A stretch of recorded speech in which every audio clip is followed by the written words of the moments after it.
telling me that you have a way to defer the tax situation there? Is that what you're telling me? Yes, absolutely. Yes. And so the first one I was referring to is a 1031 exchange, which only applies to investment real estate. The second one I'm referring to is called a deferred sales trust. A real eye-opener to see that there are ways that people can use the regulatory framework, if properly structured, to invest 1031 exchange dollars in things that you would not think were like kind to what they exited from. So it was very impressive. I got to say, you are the first one I've seen pull this off, and I'm pretty hesitant to believe in a lot of these kinds of things.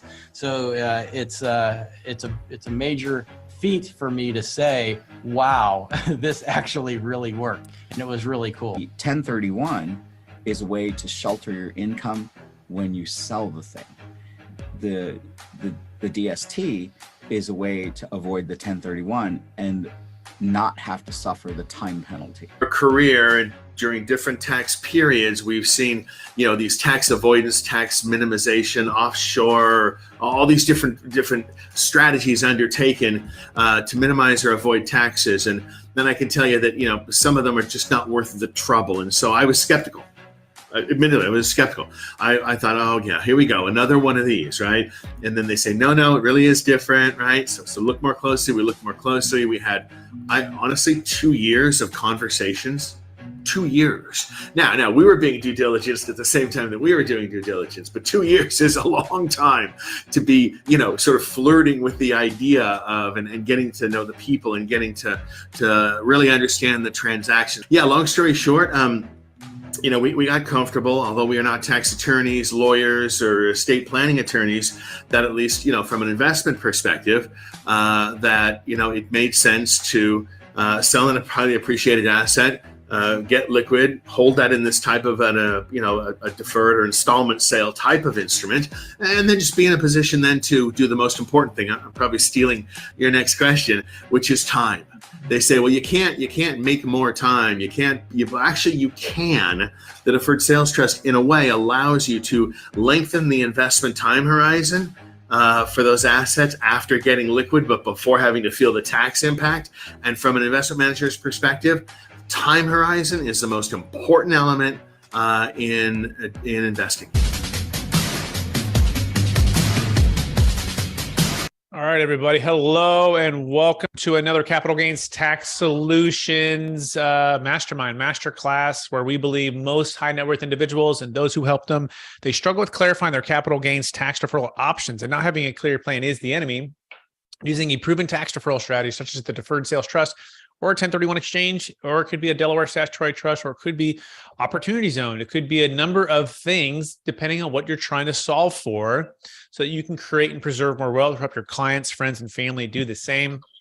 For those who don't know me, my name is Brett Swarts, and I'm founder of Capital Gains Tax Solutions. And I believe that everyone needs an exit planning coach, and I believe a coach could change your life when it comes to exiting your highly appreciated assets. And what are those assets? These are businesses. These are pieces of real estate. These can be primary homes. It could be cryptocurrency. It could be a number of things that have at least $1 million gain and $1 million net proceeds. It could be artwork. It could be NFTs, public or private stock. And what you need to make sure you do is have a team and a plan to execute on whatever it is you're trying to achieve. You want to clarify where you're at, what is your tax liability, and where are you trying to go?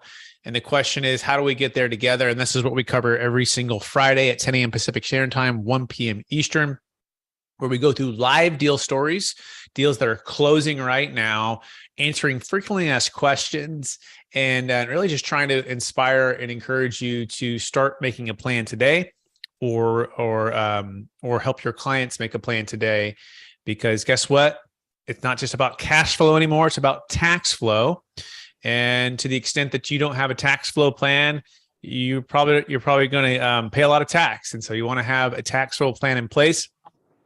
That being said, I am joined by some of my strategic alliances and / business partners. One of them is Pierce York. He is out of Newport Beach area. He's a luxury realtor as well as a commercial real estate agent down there. Pierce, how are we doing, brother? We are doing awesome, man. Excellent. Awesome. Excellent. Is it sunny? Because it's cold here in Sacramento. It's pretty cold for Sacramento. Beautiful. Yeah, it's probably, I don't know, 70 degrees. Waves are awesome. Just staring at the ocean, man. Living the dream, my friend. Well, good. I'm also, and Pierce also co-hosts the podcast. He does. He's out there helping to bring great information. If you're curious about that, you can search our iTunes Capital Gains Tax Solutions podcast. We also, of course, have our YouTube channel, Capital Gains Tax Solutions, where we're streaming this live right now.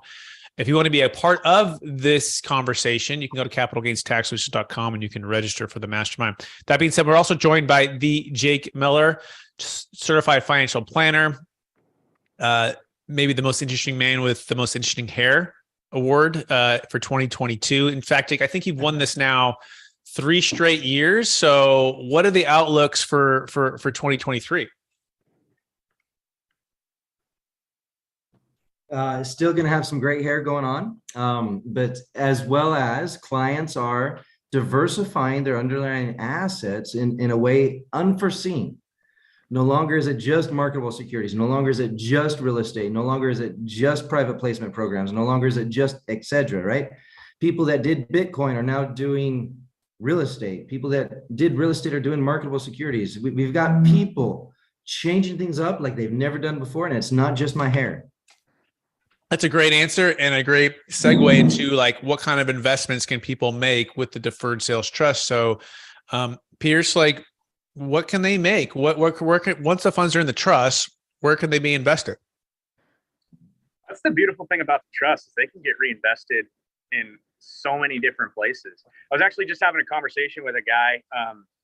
He's actually new to our team, Brett. So I got to introduce you guys if you haven't been introduced to him already. His name's Raphael, but he's a private money specialist. We were talking about the Deferred Sales Trust, and he's like, hey, could we use that? Like, could people invest in hard money loans like with the Deferred Sales Trust? And I said, absolutely. So anything that you can invest in, real estate, stocks, bonds, mutual funds, business ventures, entrepreneurial endeavors, Bitcoin, hard money loans, insurance, all different sorts of stuff. Yeah, and essentially what we're talking about is breaking out of capital gains tax jail, right? In this scenario, we're also talking about breaking out of maybe one asset class jail. Like a 1031 exchange is a great way to defer capital gains tax if you want to stay 100% in investment real estate and if you want to buy in the same exact marketplace that you're in. So it can work out, but what we're talking about is having some freedom and some flexibility to diversify, to dollar cost average, to buy low, hopefully sell high, buy low again, right? That's what our parents taught us to do. In fact, just closed the deal this week with the Jake Carpenter, as well as I think Jake and I will probably close another one too. We close one about every week, Jake and I, but Jake Carpenter, and we just actually did a live stream yesterday. But Jake, talk about how Gary loved the ability to diversify and have some multiple options because he was, tell him what he sold. Well, this is a very true situation with most cases is the fact that people's wants and desires change over time and they get in a certain age and stage of life. And what they used to think they were building was freedom now becomes something that is not allowing them to have freedom. So we get to open up their options with using the Deferred Sales Trust in taking whatever kind of real estate or highly appreciated asset they have. And instead of just being confined to a 1031 exchange through real estate assets, we can sell a business or a real estate asset, not have to be confined to 45, 180-day window. We can not have to go into like-kind property. We can not have to follow a certain time stream. We can not have to invest in a specific kind of investment. And we can really build out whatever kind of investment strategy or portfolio that they need, want, and have flexibility down the road for them to be able to pivot if life changes their circumstances. So Gary was a gentleman that Brett and I worked with, and very analytical, does a lot of due diligence, and after we closed the deal, I think even before we were closing the deal, Brett, this guy was also referring us to other people because he couldn't believe the fact that he could take a highly concentrated real estate portfolio, which was all in basically not apartments, Mobile home parks. mobile home parks. And he could diversify out into multifamily and a little bit into stocks, bonds, mutual funds, and a little bit into different syndications located in different areas, investing in everything from multifamily, medical professional, light industrial, and so on and so forth. So he's become a really big advocate. And I think by the time we did the podcast, which was just a few days after closing, we're already working on another case that he referred us to. That's probably going to close in February. Yeah, amazing. I want to touch on a couple things there, Jake, right? Many of our clients, like Gary, when they first started investing in mobile home parks or multifamily investments or whatever kind of real estate investment they're in, they were searching for freedom, and they've achieved that freedom of financial freedom, right? They've made their millions. They have all this cash flow, and they have this financial freedom, meaning that they're basically their expenses, right? Their income exceeds their expenses now passively. That's the definition for many as financial freedom, that basically you could stop working, not have to give your time and energy to work, and let your investments just pay you, right? Pay for your expenses, pay for your lifestyle. So they've achieved this financial freedom. Now, some of them also could be real estate rich and cash flow poor, right? Or they have a ton of equity. The return on equity is very high, but their cash flow is not that great either. So they're not quite sure how to unlock that equity without having to refinance and go into a bunch of debt and maybe take on pressure there, especially at higher interest rates. And so Gary's looking at this and he goes, I've got financial freedom because I've got good cash flow. But he goes, but man, do I have time and energy freedom? Do I have stress freedom? Right? Do I have diversification freedom? Basically, do I have preservation freedom for this wealth? Like, these are the other freedoms that sometimes maybe aren't as tangible as, oh, my income minus expenses is why I got into this. And so for Gary, he said, wow, not only can I maintain my financial freedom because I can defer millions of tax. And by the way, it's about a $10 million 5 mobile home park sale in Idaho. Okay. But I can get out of some debt. I can diversify. I don't have to worry about an adjustable rate mortgage. I don't have to worry about loan coming due. And I can still get, as I think in this scenario, we've got maybe more cash flow than he had before and nothing to worry about. It's not in his name. He doesn't have the liability. So all of these things, add up to what we call transformational exit planning. And the question is, for you or for your clients, do you have a strategy? Do you have a team in place to help them to execute on this? And it's incredible. It's amazing. But this is why we're here to kind of help people understand that is what's possible. I want to move to Jake Miller now. Jake, the marketplace itself is kind of interesting. People, I feel like, are pausing or waiting or being cautious until the new year. So what's kind of your take on where we're at right now with just the overall economy and what people might be doing in January, February, March? We have a lot of people right now, Brett, who are wanting to take a little bit more action. The fundamentalists of our past, who typically buy and hold and just weather the storm, etc. There's plenty of those, but more than ever before, we have people who are wanting to be more defensive, and some of them are moving into like treasury bills as we speak right now, with the idea of reevaluating come March. What does that mean? They feel like the market's still going to go down. And these are just conversations that we're having as we speak. This is no prediction of the future or anything like that. But they feel like, hey, after Christmas and after all the spending and after New Year's, come January, you have what's typically the January effect, where there's less transfer of wealth, there's less money movement, there's less retail, and typically a normal, natural lull in the market at large. But they feel that there's an ongoing downward trend in the market that is going to keep going down a little bit further. When I say reevaluate in March, it doesn't mean that it's going to stop going down in March, but it's a good time, late February, early March, to check. Reevaluate your assets, reevaluate your asset classes. Are you exposed to the appropriate risk based on your objectives, what you're hoping to accomplish? And then are you sheltering from not just, performing tax strategies to protect yourself from taxes, but also are you protecting yourself from undue risk? Are you perhaps in an area because of some of this downward movement that is outside of your current risk threshold and you just don't know it yet? So a lot of people, Brett, right now this is good from an educational standpoint. They're taking a good long look at what they have and they're trying to decide if this matches with their current and future objectives, because things have changed. Absolutely. Well said, Jake. Yeah, that's great. That's great insight. And I think a good pulse on the marketplace right now. Hey, I want to go to Pierce. So Pierce, in Newport Beach, luxury, higher end, what's your feel for people down there buying big properties? Do you feel like it's slowed down a bit? Like what's your take on that, Pierce? So the properties that are like, the trophy properties are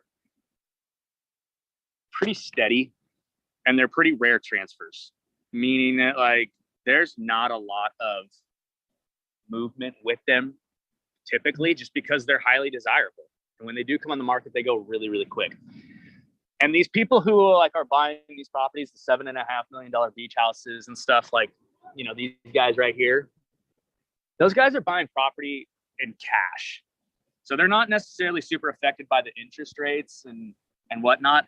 And they have just so much capital that they don't care that much. The people who are getting crushed right now, I feel like, are the $1.5 million to $3 million homes. And I think it's because those people don't have the kind of money that the people have when you're buying a $7 to $8 million beach house and you're going to tear it down and build a full $12 million amazing house. But they have a high income job that they're A, losing, or B, that the interest rates are affecting them so much that it's just not practical. So the interest rates are really affecting those types of people. And then the houses that are in the 6 and the, I would say 800 and below, are still moving pretty good. There's a relatively low supply down here, which is really making it kind of propping up the pricing. Even though the higher rates, what we've done is we've just priced buyers out of the market and we've lowered the supply. So it's really just a stall in the amount of transactions that's going on. Low supply, low demand equals low transaction volume. So that's kind of the assessment on the market, kind of down here and what I'm seeing. It's a great assessment, right? Which leads into the thought with one of the referral now that Gary gave to us. In fact, Jake Carpenter and I were just on a call just 30 minutes ago with the clients, and all of a sudden, once they understood what the Deferred Sales Trust could do and it was doing for Gary, they're like, "Where do we sign up?" In a sense, we got to get some of the details, go through it. But if what he's saying is true, and they've owned this property since the mid-'80s, 1980s. Okay, mid-1980s. And they're going, if this is true, you're telling me that we can get out of our property, we can increase our cash flow.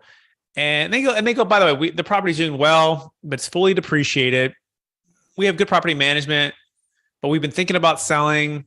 They're in the mid-70s and they're saying, we've had this for so long, but this would be really nice to have some diversification from liquidity and not to just be tied into one single asset type, right? They always thought they just have to stay in the property or have to 1031. And so they're excited to take the next steps. And so we'll report back on how that's going. But that's what the Deferred Sales Trust can do. It can unlock deals for people that otherwise wouldn't sell once they understand what freedoms they can unlock. And so that's what I would encourage. Again, if you're a business professional or if you're the client yourself, is to clarify what freedoms are you looking for. Could it be a partnership freedom? We did a $13 million deal in San Diego where there was 4 partners, 3 used the Deferred Sales Trust. 1 just went his own way and paid his tax. We did a location freedom deal, a high-end primary home in Palo Alto for $8 million. He sold, paid off his debt, and moved to Nevada so he can have closer to family, right? And also a little better tax situation. Could it be a 1031 exchange just rescue, right? Where Jake Miller and I have saved multiple 1031 exchanges for clients that are out of time and out of out of whatever, the deal's not working out, and we're that backup plan to save that. In fact, Jake Carpenter's ideal also was a partial Delaware. Now, something to mention that sometimes it could be a little bit of both. It could be a Delaware with a deferred sales trust, because you have what's called a debt over basis issue. And so if you have a debt over basis issue, guess what? Great opportunity for you to use what's called a Delaware zero coupon deal, where you can replace the debt, okay, over basis, and then use the deferred sales trust to cover the rest, give the total flexibility. Someone might ask, well, why not just use the Delaware versus the deferred sales trust? Well, the first thing is the Delaware is not diversified. It's not liquid. It's typically tied up for 5, 7, or 10 years. Some really big fees. Fees aren't bad if as long as there's good returns. These are Class A operations, typically really nice properties. But they don't give you that flexibility and the diversification. Returns are around 5%, kind of that range. But for mortgage over basis, they're great because they can replace the debt over basis. And then you can put the rest of the funds into the deferred sales trust. So the deferred sales trust can't replace debt over basis. So we have an entire story on with Ron Anderson, if you search that on my YouTube channel as well, if you're curious about that. That being said, I want to open it up for questions from anybody. I think we have a couple new guests here. I want to welcome Mike. I want to welcome Sean. And if you guys have questions or thoughts, you can also put it in the chat. You can also unmute yourself. And anything that what we're saying, it could be a comment, it could be a question, it could be a thought, it could be a live deal. Can I key in? Yeah, go ahead, Jake. Brett, on something that happened in our meeting prior to this mastermind group. Sure. One thing that really stood out to me that doesn't always happen, and I'm sure Jake Miller and Brett, those of us that work together a lot, probably can relate to this, but you notice how when Kian, the client we were talking to, he was saying he brought this strategy to a CPA, and his CPA took a look at it and said, and I quote, "Wow, that sounds like it could help a lot of people." Mm-hmm.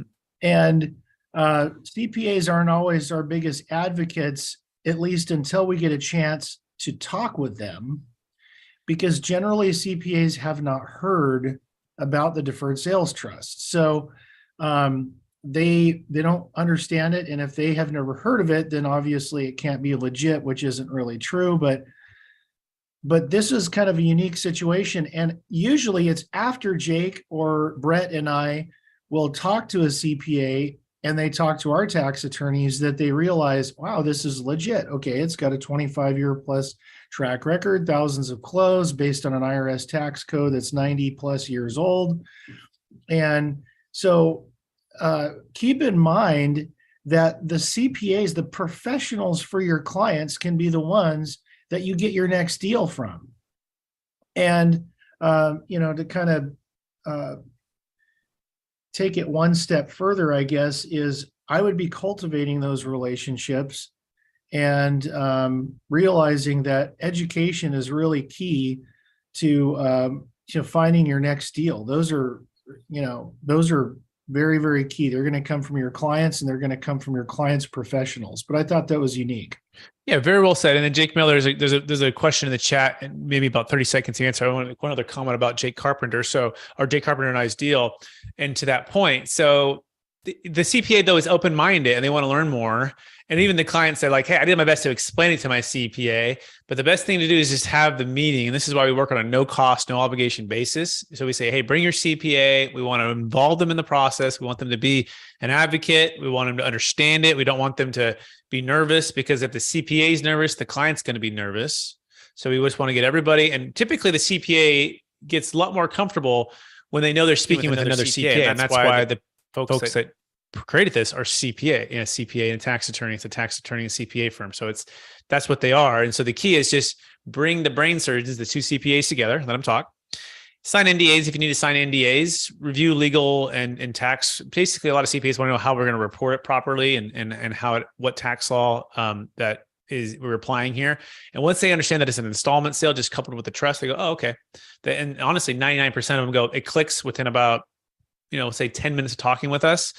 Especially if you're talking with the CPA. And then they say, this can help a lot of people. Let me send you. I can't believe how long I've never been able to do this. And so that's the beauty of the deferred sales trust, that it can unlock those opportunities for everybody, but especially for CPAs that have clients highly appreciated assets.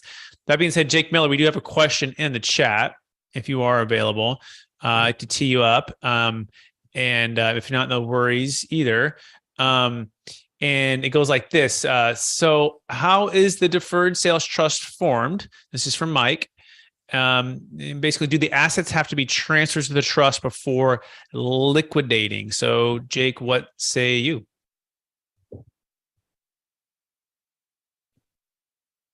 Are you still there?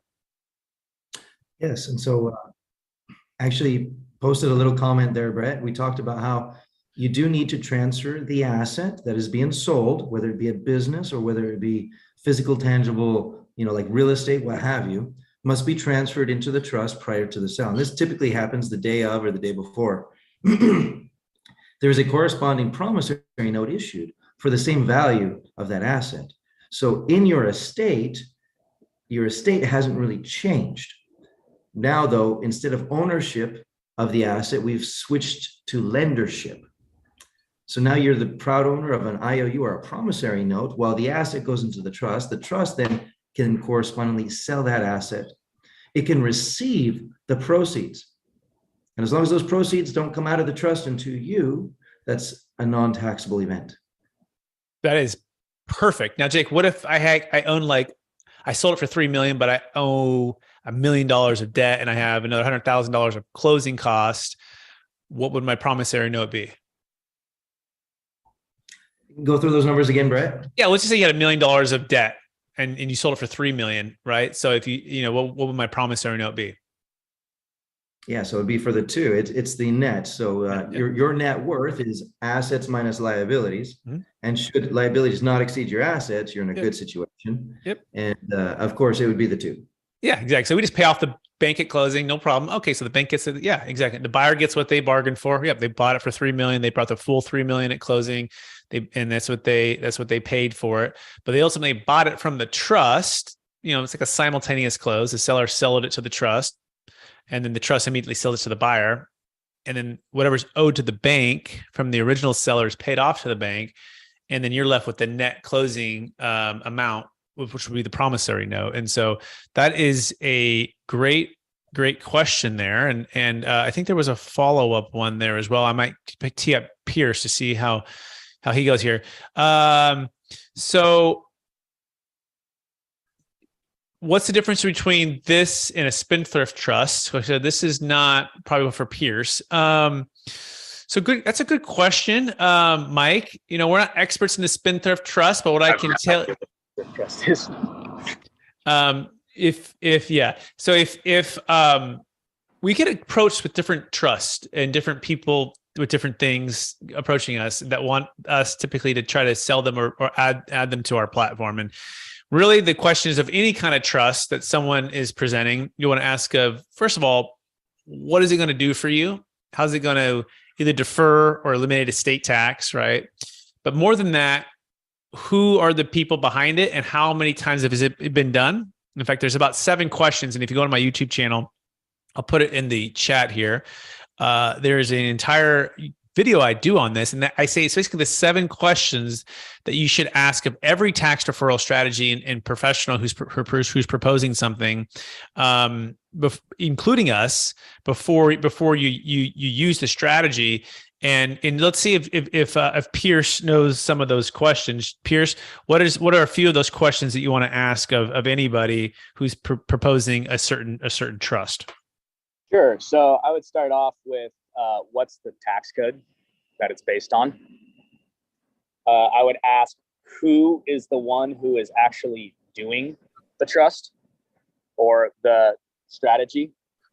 I would ask how many times have they done it?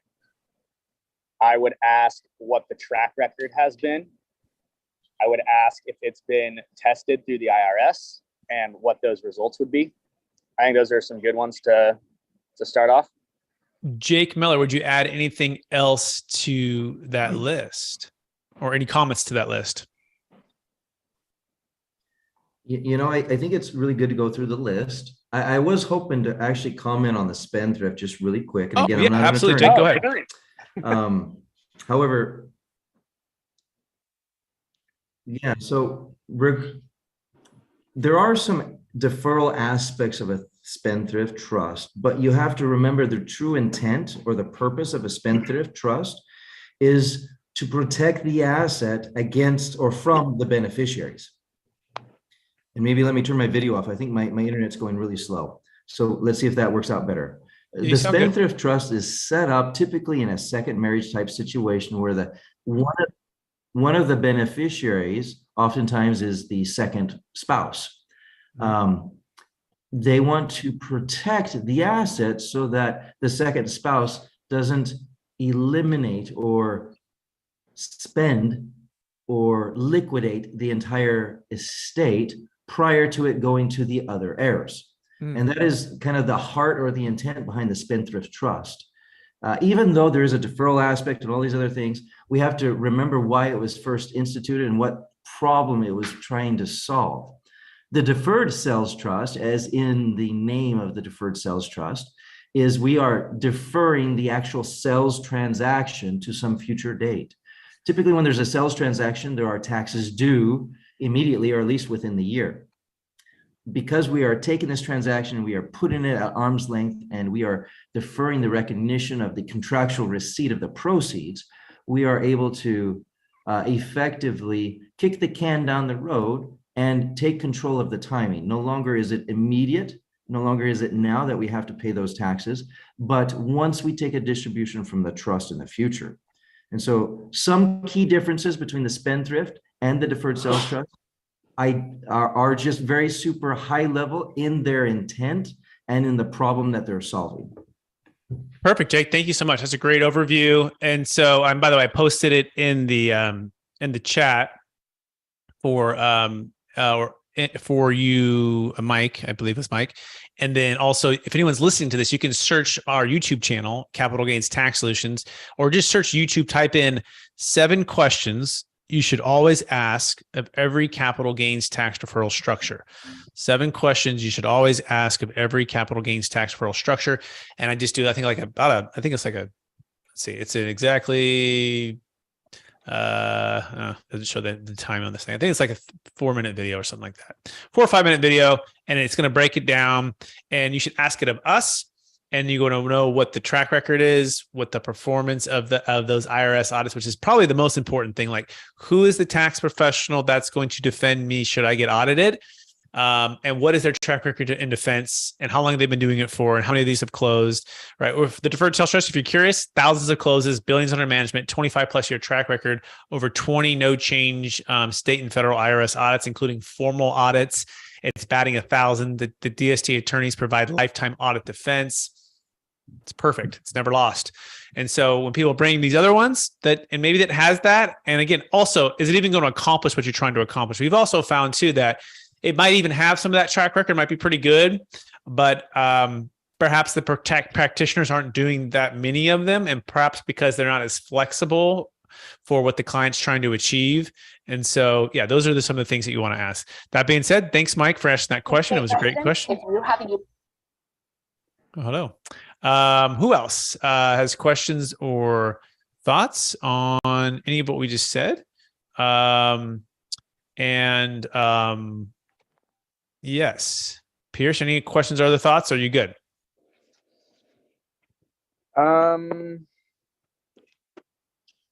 No, I mean, I'm that was interesting to learn about the spendthrift trust. Yeah, cool. How about Jake Miller? Any other questions or thoughts? And because otherwise, we can wrap this bad boy up. Get everyone to Christmas and stay out of the cold and do all the cool stuff with the families, right? Jake? Yeah. So Brett, I had a very interesting call right before this call, and essentially, it came down to this. We're coming up on Christmas, right? And one friend doesn't let another friend pay too much in taxes if they really care about each other, right?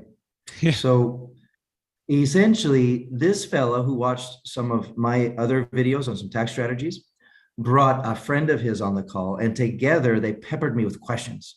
And it was kind of fun and it was exciting and it was a team effort. And we were able to bring in some solutions, and it was enjoyable because usually people are so private about their finances, right? But these guys, both very high income, $1.5 to $2 million W-2 income earners, and they were looking for something to help them, right? And of course, they want to eventually go into business, and they thought that, hey, this other presentation I'm about to give, because I had to get off the call with them, like the call was so good, they wanted to keep going. I just had to say, guys, I love you, bye.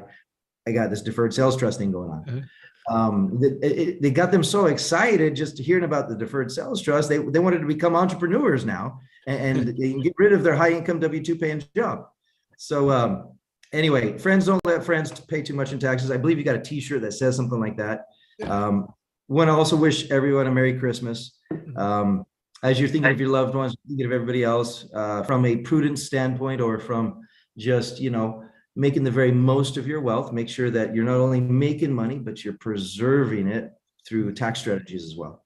Beautiful. Jake, if people want to get in touch with you, they can find you. strategictaxsolutions.com. Again, strategictaxsolutions.com.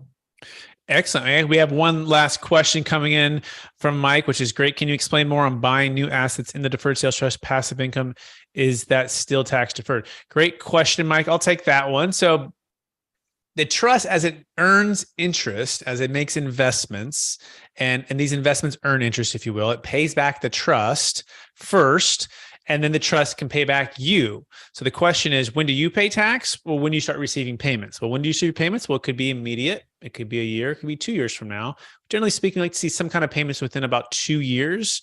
But in the meantime, the trust itself typically operates at a loss at the trust level because it's able to expense what it owes to you. Okay, so let's say it's $1 million in the trust. It's at 8% compounding interest that it owes to you. And let's say it makes $80,000 of investments, a return on investments that first year, but it doesn't pay you out. Well, it's able to expense on the corporate tax return the accrual of the interest, even though it hasn't paid you out. So at the trust level, it has no tax, which is pretty cool. Now, let's imagine it paid you out. Well, the same thing, right? Now, let's say if it made more than that. Well, we have our fees too. Fees are about 1.5 to 2% on the AUM. So we have a little bit of that built up there. But if you haven't sold that stock, let's say you put it into stock and it went up $200,000, but you haven't sold the stock, the trust hasn't incurred that gain. So again, it's not likely or very often that our trusts are actually paying or being hit with at the trust level taxes. Now, could it happen? It could. Now we're also in the Nevada, so that also helps for state, no capital gains tax in Nevada for the state. And so I think the second part of the question was, I think that's really I think the question is just, the question is when is it taxed? How is it taxed? And to really answer it, it's very tax efficient, which is pretty cool. So for those who want to get in touch with me, you can go to capitalgainstaxsolutions.com. I want to wish everyone a Merry Christmas. This is our, actually, we might have one next year. Oh, this might be our last one in 2022. We'll find out on the dates there. What are we doing on those dates real fast? What do we have, guys? Are we going to rock and roll on this thing? Next week will be the 30th. Yeah. Why not? Right? Why not? We'll be here on the 30th, everybody. We should be working on a Friday, getting it done, right? Pierce York, if people want to find you, where can they find you? KingdomLuxuryRealty.com. KingdomLuxuryRealty.com. He also has a YouTube channel. Also check him out as he's interviewing people. Doing an amazing job, by the way, Pierce. Pierce's game is like 2x on his podcast game. I actually listened to one the other day, Pierce. You did a great job. So way to go, Pierce. Appreciate that. Mr. Jake Carpenter, if people want to get in touch with you, where can they find you? Best thing to do is call my office at Sarah is my administrator, 509-591-9900. That's the best way to get a hold of me. Schedule an appointment with Sarah House. Awesome. Hey, thanks everyone for listening to another and or attending another Capital Gains Tax Solutions Mastermind. Again, we believe most high net worth individuals and those who help them, they struggle with clarifying their capital gains tax deferral options. And the key is just working through a plan, studying and practicing what you're trying to achieve, and get with those around you who can help you achieve that. And that's what we want to be for you as a resource, as your guide to help you with the Deferred Sales Trust or any other exit planning, wealth building, real estate, all of the above. You got a dream team of professionals here at your disposal. And so please attend, please rate, review, subscribe. And we look forward to touching base with you or talking to you again real soon. Bye now.